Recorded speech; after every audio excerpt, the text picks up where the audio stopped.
Woodstock, an area in Cape Town currently attacked by gentrification, where new money is disturbing the community and day-to-day activities to those who've lived there for over 20 years.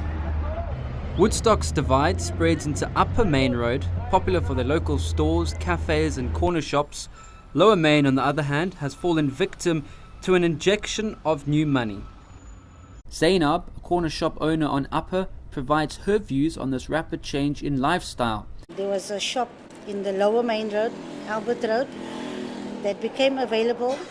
It was an empty shop and I decided to invest in there.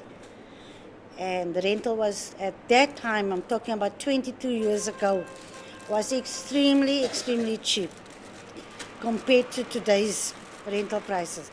So I took it and I slowly opened up a business in there, which did quite well until 2 years ago, when we had fire issue due to electrical faulting, and I restarted on these premises. Shane, on the other hand, is an employee at Art It Is, an upmarket gallery situated on Lower Main Road in Woodstock. He gives his side of the unfolding story. This gallery's been around for, I would say, 8 months, so it's fairly new for Cape Town, but it is a second shop. There's one in Joburg and Parkhurst, Art It Is.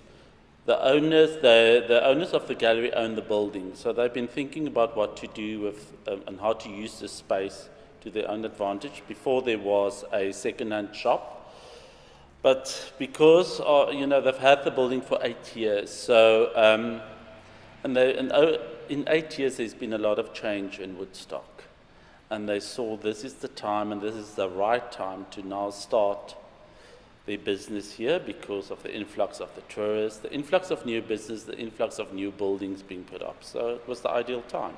So I think the attractiveness is you don't need to overspend money on this stage to start a new business. And the fact that it's also becoming quite a tourist destination, because people love to see a bit of old mixed with the new. They love that whole, I don't know what they call it, new, the mix of people, the mix of cultures. That's very attractive. They have brought in like coffee bars, little restaurants, and the local community. They cannot afford to go and sit in there because with those shops' prices of rental is extremely steep. So you cannot spoil yourself on every once a week basis because it's taking a dent in your pocket. If you have to come in the shop around 6 a.m., 6:30 a.m. in the morning, all my customers are like family. You'll see they're sitting here, they're sitting like they're at home. They're comfortable.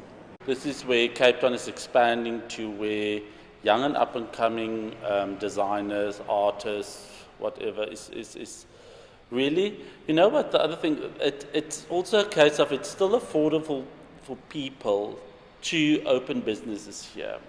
The rent ain't that high. There's many words to describe what's happening here, but the rental rates in the area is becoming absolutely ridiculous. Business has dropped because you have to put up your prices. We try to offer good pricing, offer all the products, but due to rentals, we have to unfortunately increase pricing. Many shops on the main road, some of them that cannot manage have closed down. In the Lower Main Road, quite a few businesses that has closed down in this year alone due to the property being bought by foreigners and being demolished, being rebuilt. But at the end of the day, when they are rebuilt, the businesses are not coming to us because we cannot afford it. If you head down to Lower Main, you will come across the Woodstock Exchange, one of Woodstock's latest developments. When they started off there, they started off very nice because they used to entertain the community. The community itself was welcome.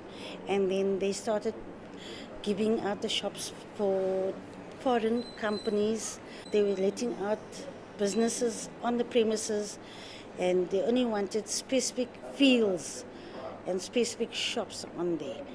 They couldn't cater later on for the community. Well, I don't know if they keep the old community in mind, that, when it comes to business and when it comes to new buildings, no. There's some people that have been living there for 15 years. They all had to leave. And what is standing there today is just rubble. So what does the future of Woodstock look like? Things are happening very fast. The change is fast. So for the local people, it is, if you've been living here for 40 years, you're not going to change within 6 months. I just think one must find a midway of keeping local with newness. I think the one thing that mustn't go is the spirit and the actual original idea of Woodstock. With the rentals increase, a lease might be expiring, and due to that, the increase that will come with the new lease, maybe we get an extended lease, maybe not. Maybe we sell the business, so we're not sure. We're not sure exactly what the future holds for us here.